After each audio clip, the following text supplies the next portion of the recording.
Thanks, man. Okay, here we go. So again, we're just reading, just for the sake of recording, we're reading Dreamlessly by Charles Bukowski. He's a American poet, and just wanted to share this poem here. So I got my guy Isaac with us as well. All right, so let's see. Let's continue. Okay. I see people in department stores and supermarkets walking down aisles and buying things, and I can see by the way their clothing fits them, and by the way they walk, and by their faces and their eyes that they care for nothing, and that nothing cares for them. I see 100 people a day who have given up entirely. If I go to the racetrack or a sporting event, I can see thousands that feel for nothing or no one, and I get no feeling back. Everywhere I see those who crave nothing but food, shelter, and clothing, they concentrate on that dreamlessly. I do not understand why these people do not vanish. I do not understand why these people do not expire, why the clouds do not murder them, or why the dogs do not murder them, or why the flowers and the children do not murder them. I do not understand. I suppose they are murdered, yet I can't adjust to the fact of them because they are so many. Each day, each night, there are more of them in the subways and in the buildings and in the parks. They feel no terror at not loving or at not being loved. So many, many, many of my fellow creatures. All right. And man, that right there, that poem there, when I first heard it, I really I feel like I almost instantly understood what he was in some sense saying. And then you can give me your take as well. But I definitely feel like throughout that poem, there's a sense in which I guess mankind, in a sense, or the majority of mankind in his perspective, they don't even dream anymore. There's no there's no desiring the what if. There's no desiring the fantasy, the reach for the stars type of perspective. None of that exists anymore. You know, we've all, in a sense, or many of us have become 9 to 5 job, desk bound, robotic, systematic in the sense of which we just wake up every day, eat, sleep, work, die. You know, that's eat, sleep, work, repeat, eat, sleep, work, repeat until we die. And I feel like that's where the poem is. It's this perspective in which, I guess, in a sense, he's looking out at his fellow human beings, seeing them walking throughout the aisles or sitting on park benches or driving cars. And in a sense, he can tell that that person no longer dreams. Like it's gone. It's not with them anymore. And so that was kind of my perspective when I first heard it. And I feel like I still have that perspective now, that even when I read it now. But yeah, I would definitely say that that would be probably my perspective in regards to how he feels in terms of that hopelessness of mankind being dreamless. Yeah, complacency, uh, Mm, content to be on autopilot. yep. I actually know quite a few people like that. Um, yeah, uh, I have friends that work 6 days a week, hmm 12-hour days, hmm and they say that they want to do that and they enjoy it and they just want to work 60 to 70 hours a week Yeah. for the rest of their lives. I think the worst part is that they think it's, I don't know. For me, it's like they think it's acceptable. hmm They they just go through the motions without ever really doing much other than that. hmm But they think it's they think it's what most people should do, and I understand where they're coming from on that because hmm I've seen videos where they talk about schools have you sitting in rows and columns, uh, and you're so it's like an assembly line Yeah. when you're in school, and hmm it embeds in your mind that you're supposed to be almost on that. I just said the word, but you know what I'm talking Yeah. about. Yeah. hmm You're just supposed to be on that every day, just doing it every day, hmm and the American education system to me is just, can you can you repeat what you've taught? It's not like, it's not about exploring what you want and your imagination and your dreams and your aspirations. It's you you repeat what I say, you Mm-hmm. follow instructions, and you know it just, that's how you learn. It's not an individualistic thing. It's No. And I understand that, you know schools probably everywhere. That's why we have tutors and whatnot too. Yeah. But you can't really do a lot of one-on-one with students and teachers. Mm-hmm. But you also shouldn't have a class of 25 teaching the same exact way, or just, I think I had a teacher that just read from the textbook, Yeah. and it just made it absolutely unbearable, and I Yeah. just couldn't. I think one of the worst subjects was history. Mm. I had teachers that talked in such a monotone voice. Yeah. Oh man. Once they turned the lights off and turned on the projector, it just lulled me to sleep. And I mean, there's not much I could do about that. I mean, when I was in high school, the only thing that was interesting history wise was World War II. Yeah. Yeah. But it's just, yeah, and I see it the same way. It's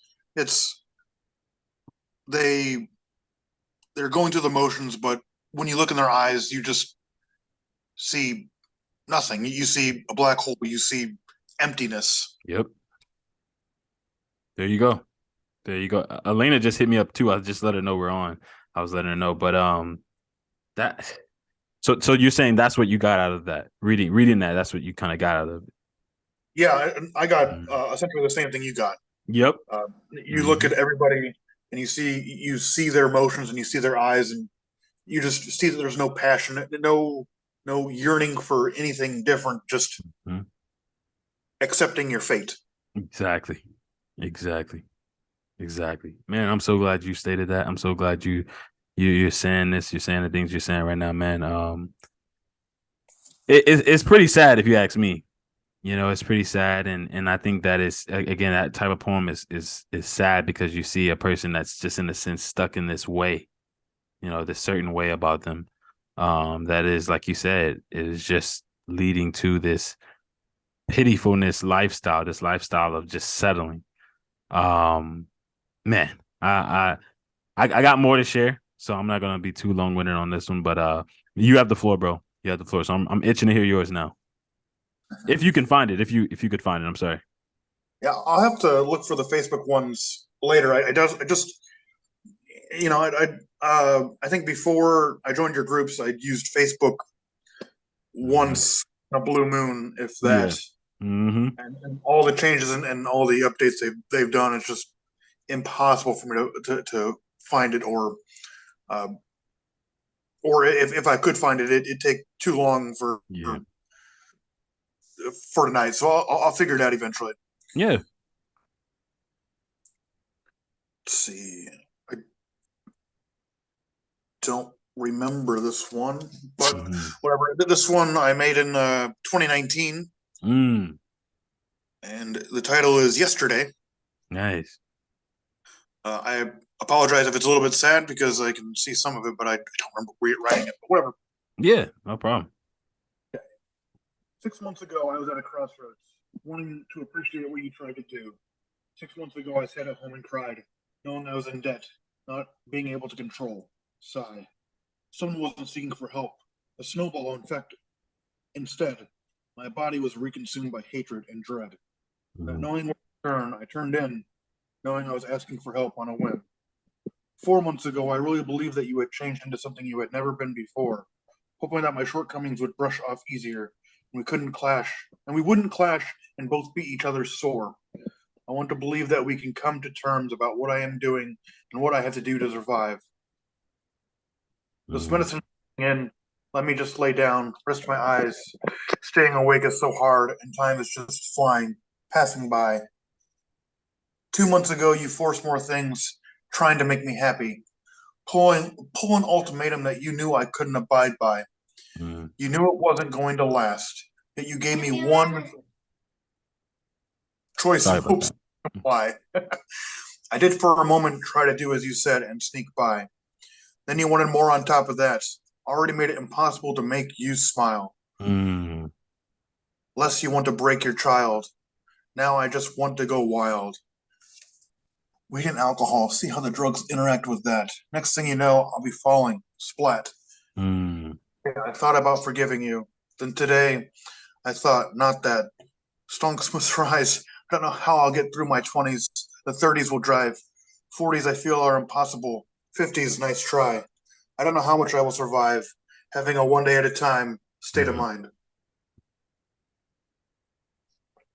My goodness, man. My goodness. This is I I feel like this is directed toward, well, I guess I'll let you explain that more so in regards to who it's directed towards. But you say you don't really remember. Well, I didn't remember it when I saw it, but put it from earliest dated to latest dated. Okay. Uh, I believe this was right in the time frame of just moving back in with my parents. Mm. The final time, right after I turned 26, so I was on my medication that was prescribed to me. Yeah. I was living under my parents' roof, so I had to abide by some of the rules. Mm-hmm. Before I went back, they told me that I could wake up and wake up whenever I wanted and go to work as I saw fit. But once I got there, it didn't work. Mm. So the point of the poem is, uh, the more I try to follow what you say, the Mm-hmm. more you change the rules. Mm-hmm. I feel as though I've satisfied you. Uh, I actually had a rhyme for that, but now I forgot what it was. But anyway, it's uh, the more I satisfied his needs and his wants and what he wanted, what he expected out of me, the Mm. more he changed it. This is probably something small, but uh, what would you call it? It's like moving the goalposts. Anyway, Mm-hmm. uh, my mom told me that I could, sleep when I wanted as because at this point I was 26. Mm. So, and I'm not much of an early bird, as you already know. So Mm. I had a I had work scheduled from like 2:45 to 11:15. I was a CNA at the time, Yeah. but then after like 2 weeks, he's like, "Oh, you need to be up at 11 a.m." Mm. Okay, whatever. Yeah. Started waking Switched up at it. 11 a.m. He goes, Mm-hmm. "Oh, now that you've gotten used to waking up at 11 a.m., you need to wake up at 10 a.m. Oh man. Oh, and now that you're used to waking up at 10 a.m., I need you to take the kids to school, and that's at 6:45 in the morning. Mm. I work, and there was times I stayed late, and I can't sleep uh, when most people can. So I'd fall asleep about 4 in the morning, Yeah. wake up about 6:45, take them to school. Then Mm. I'd come back home and I'd sleep for another 4 hours or I'm sorry, 3 hours Mm-hmm. until 10 if I ever ended up falling back asleep. So he expected me to fully function with two jobs Wow. on 3 hours of sleep every day. And even then, it's like he would, my mom would um, tell the younger one to wake me up at 6:30, and Mm. I'm taking the kids to a place where the bus picks them up and takes them to school. Right. I'm up for 15 minutes or like whatever 20 minutes. So why do Right. I need to wake up at 6:30 when we don't leave until 7? Like I'm spending 5 minutes to take them to school, and when my dad found out that he was waking me up at 6:30, even though I had my Mm. alarm at 6:40, Yeah. he would scream and yell and berate me about it. He even wrote up like a 6-page essay Oh my telling me goodness, man. that I needed to comply and sign the paper to say that I understand. Wow. I didn't sign that paper because like I'm I'm I'm done with this. I don't know what you want me to do. There's no satisfying him. Yeah. But yeah, so it was like the longer I'm there, the less Mhm. likely I see myself going Exactly. later on in life because it's it's impossible to satisfy him and still keep my mental health Yeah. intact. Yeah. Man, man. Yeah, that's what I got with those the words of like you said, falling. 50s are a nice try. 40 is I think you were like it's barely there or it's barely hopeful. It's hopeless. Um, you mentioned your struggle in your aging and as you're aging and realizing that those those ages will be in some sense almost hopeless because of this burden you had. I could tell at the time when you were writing this, it seemed like you were in that state or mindset, um, where you just had this heavy load on you. And like you said, I kept hearing the words you were using were ones in which you were just like, I can't satisfy you. Keep switching. You say one thing and then you do another. Um, yeah, you're excellent word choice. Excellent word choice. My emotions were roller coastering throughout the whole poem. I was like this, and I was like this. I was like, it was just like this the entire time. I was like, man, like it almost frustrated me hearing it. I was like, who is this? What do you say? That's what, like a 2.5 minute poem, or maybe less. Just imagine that every moment of every day, Man, for days, for weeks, for months, for years. It's I'm not joking when I said that the choices I've made, especially recently, that it's yeah. for my mental health. Mm-hmm. Yeah. Yeah. I see that, man. I see that. And this is an old poem. So you still have this same feeling, even though this poem is years old. This is right after I admitted myself to the psych ward. Wow. I admitted myself in May of that same year, so May Yeah. of 2019, and I wrote that in August of 2019. Wow. Have you ever shared this with your parents? This poem? Um, I asked my parents if I could read them the poems I've written, so that way maybe I Mm-hmm. could come to an understanding. And I don't know if I've actually written a poem on that, but I know that my parents were like, "Oh, well, we don't really like poetry. We don't really like listening to." I'm like, Oh, but the point is not if you like poetry or not. The point is right. that your child is passionate about this, and you Yeah. should support them even if you don't like it overall. Yeah. Exactly. It should be something that you support your child with. But no, Mm-hmm. you don't support anything that I want to do. You just want me to do what you want and Mm-hmm. say, yes, sir. May I have another? Like, I'm Mm-hmm. not interested in that. Exactly. Exactly, man. I commend your boldness, man, to stand up. You seem to stand up to people that try to put their feet on your neck. You don't allow yourself to just be ran over. Now I remember you told me at one point you would do that. You would allow them to take advantage of you, but I can definitely tell not anymore.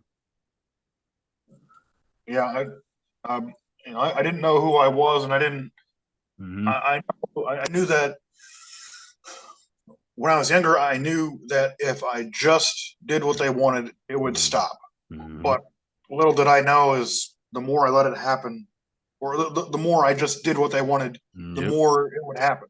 So I Mm-hmm. knew that what I was doing was was wrong. Mm-hmm. The depth of insanity is doing the same thing over and over and expecting Come different on. results. Yeah. So in that aspect, I was creating my own insanity on top of Mm. what they were trying to do to me. So I had to do something different. I had to try something different, so that way I could be, um, um, you know, happy with my own state of mind.